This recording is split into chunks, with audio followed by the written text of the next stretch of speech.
June 6, 1944. Dawn breaks over the coast of Normandy.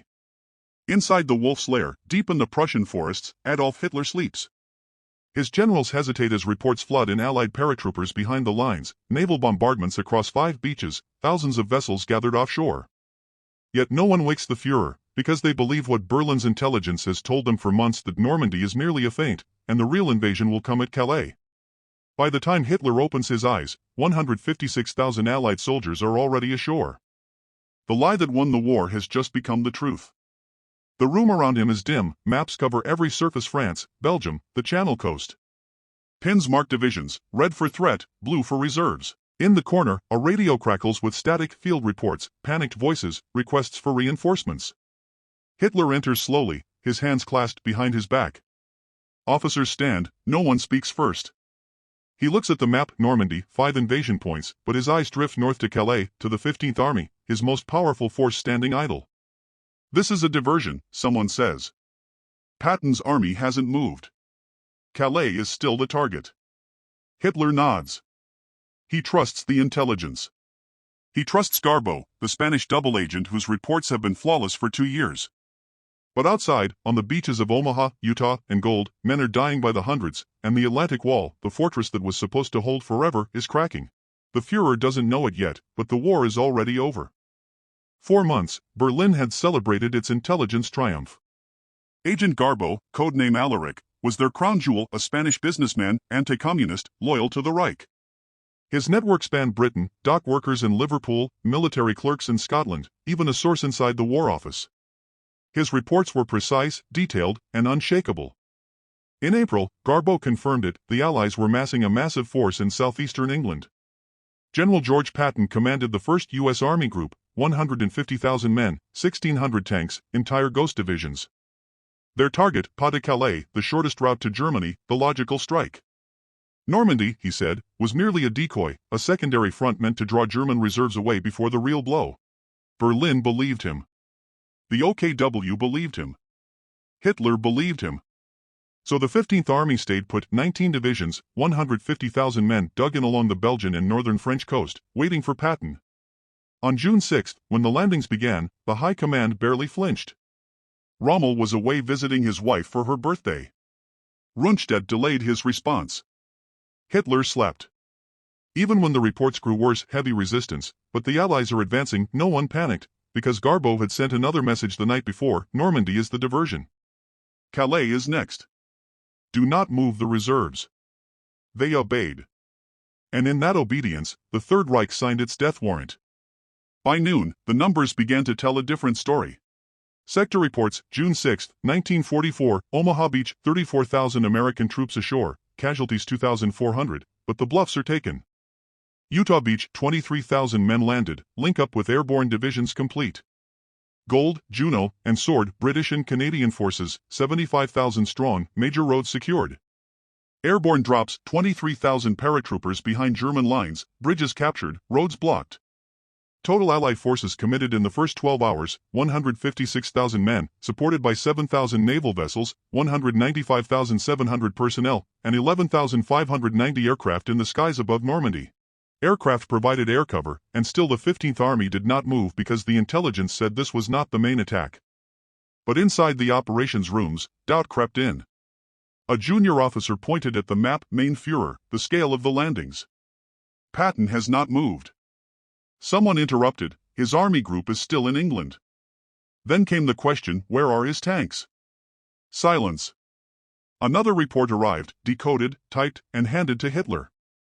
It listed Allied bombing targets over the past 3 months: Calais railway hubs, 12 major strikes; Normandy railway hubs, 37 major strikes; Seine bridges destroyed, 18 out of 24; road networks in Normandy, systematic devastation.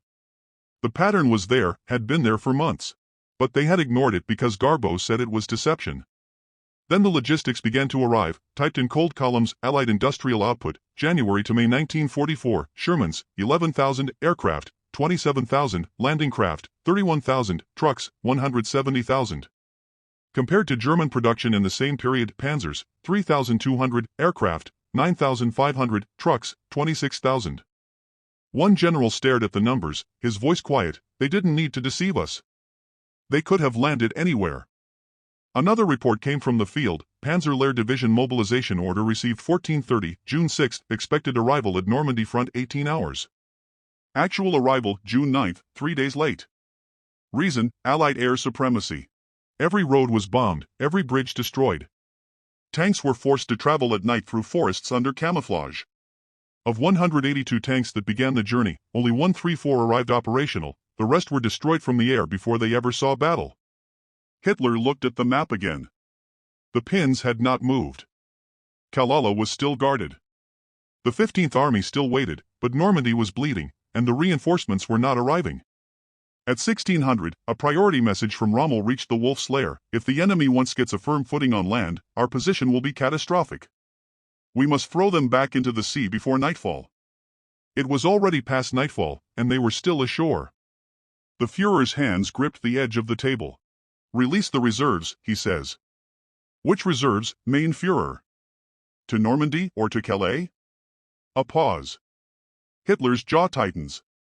He does not answer, because the answer is becoming clear and it is unthinkable. June 9, 1944. 3 days after the landings, the Allies have not been pushed back. They have expanded. The beachheads, 5 separate zones on June 6, are now linked, forming a continuous front 50 miles wide and 10 miles deep in places. More ships arrive every hour. More tanks. More men. And still, the 15th Army stands at Calais. Inside the Reich Chancellery, a different kind of silence has settled, not the silence of confidence, but the silence of realization. An Abwehr officer enters with a decoded intercept, British radio traffic, routine supply coordination. Nothing unusual except for one detail. Patton's name is mentioned in the past tense. Previously assigned. No longer attached. The officer's hand trembles as he places the paper on the desk. They disbanded his army group. Hitler looks up slowly. What? The first U.S. Army group, it was never real. The room goes cold. Another officer speaks, his voice barely above a whisper. The tanks we tracked in Kent, inflatable. The landing craft at Dover, plywood and canvas. The radio traffic actors reading scripts. Someone laughs, not from humor, but from shock. Garbo. No one answers at first, then a voice from the back, an intelligence analyst who has been silent until now. Garbo sent 47 reports between January and June. Every single one confirmed Calais as the primary target. Everyone cited independent sources, dock workers, clerks, officers. And we never verified a single source. We never met any of them. We only had Garbo's word. The analyst places a folder on the table and opens it. On June 5, the night before the invasion, Garbo sent an urgent message: Normandy is the diversion. Calais remains the objective. Do not move the 15th Army. He looks up. It arrived at 3 o'clock, 3 hours before the landings. We received it at 8 o'clock, 5 hours late. He pauses bitterly. Why? Because no one was on duty to decode it at 3 in the morning. The room falls silent. Garbo even complained about the delay in his next message. Said if we'd acted faster, we could have stopped them. Hitler's face is unreadable, but his hands have stopped moving. The analyst continues. He gave us everything we wanted to hear, confirmed every assumption we already believed, never contradicted us, never asked for payment, just fed us certainty. Where is he now? Someone asks. Unknown. But British intelligence awarded him an Iron Cross in absentia. The words hang in the air: an Iron Cross from Berlin, and likely a medal from London as well. Jodl, Hitler's chief of operations, finally speaks. His voice is flat, emotionless. Mein Führer, Patton was never coming to Calais. Hitler stares at the map, at the pins still clustered in the north, at the 19 divisions that could have made a difference, should have made a difference, but didn't, because one man, one Spanish clerk working out of a London apartment, had convinced the entire German high command to stand still while the war slipped away.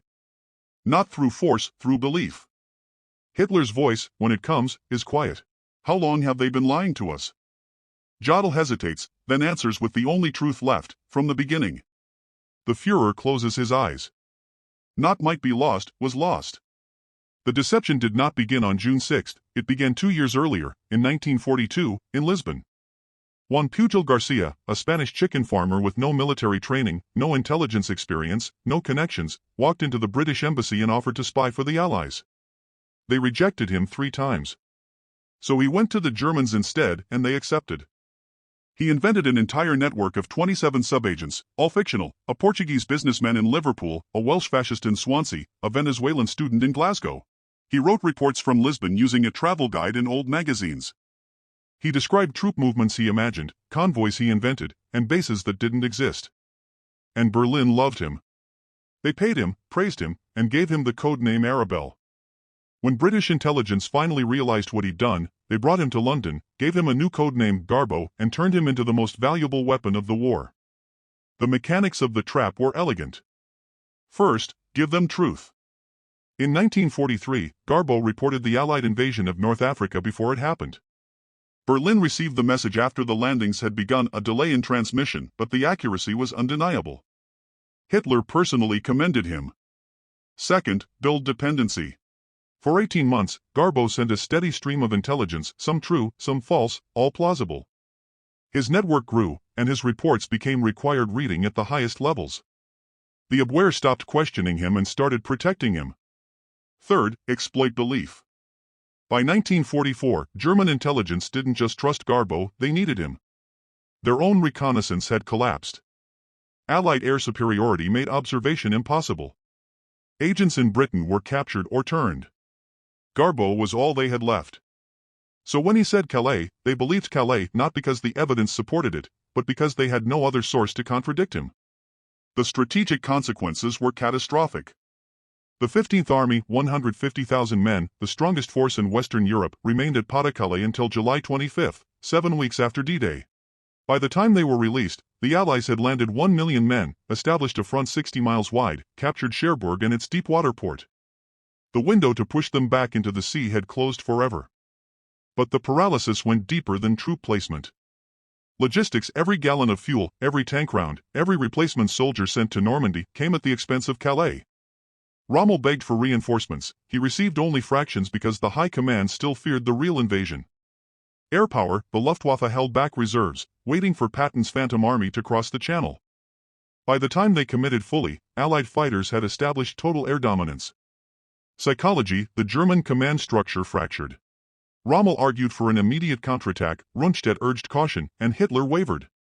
No one trusted their own judgment anymore because Garbo's intelligence had always been right until it wasn't. One intelligence officer after the war would describe it simply: "We didn't lose because we were deceived, we lost because we wanted to be deceived." Garbo told us what we already believed, and we built our entire strategy around a fantasy. The trap wasn't the lie. The trap was the truth they couldn't see, even when it was killing them. By June 10, 5 days after the landings, German commanders knew Normandy was the main invasion, but the 15th Army still didn't move because orders from Berlin said, "Hold for Calais." And by the time those orders changed, the war had already turned. The war did not end on June 6, 1944. It would grind on for 11 more months. Berlin would not fall until May 1945, but the outcome was no longer in doubt: the cost of belief. By August 1944, the Allies had broken out of Normandy, Paris was liberated, and the Wehrmacht was in full retreat. The 15th Army, when it finally engaged, was shattered within weeks. The divisions that could have stopped the invasion on the beaches were destroyed in the hedges and forests of France. 150,000 men were lost, not because they fought poorly, but because they fought too late. Rommel, who had warned of catastrophe, was forced to commit suicide in October, implicated in a plot against Hitler. Rundstedt was dismissed, reinstated, and dismissed again. And Hitler, he retreated deeper into his bunker, surrounded by maps that no longer reflected reality, issuing orders to divisions that no longer existed. The man who won the war never fired a shot. Juan Pujol Garcia, Garbo, remained in London throughout the invasion, writing reports, inventing sources, feeding Berlin hope. On June 9, the same day Hitler realized the truth, Garbo sent another message: "I regret the delay in my warning of June 5. Had you acted on my intelligence immediately, the Normandy diversion could have been crushed." Berlin responded with gratitude and an Iron Cross. He received the MBE from King George VI the same year, the only person in history decorated by both sides in the same war. After 1945, he disappeared, faked his own death, and lived quietly in Venezuela until the 1980s, when historians finally found him. In an interview near the end of his life, he was asked how he felt about deceiving an entire nation. He paused, then said simply, "I didn't deceive them. They deceived themselves. I just let them. The lesson was carved into history. Wars are not only won with guns and tanks and ships, they are won with belief. And on June 6, 1944, Germany believed the wrong thing. Not because the evidence was perfect, but because the lie was comfortable. By the time Hitler opened his eyes that morning, 156,000 Allied soldiers were already ashore, and the greatest deception operation in history had already succeeded, not because it was clever, but because it told them exactly what they wanted to hear. In war, the most dangerous enemy is not the one at the gates. It's the one inside your own mind.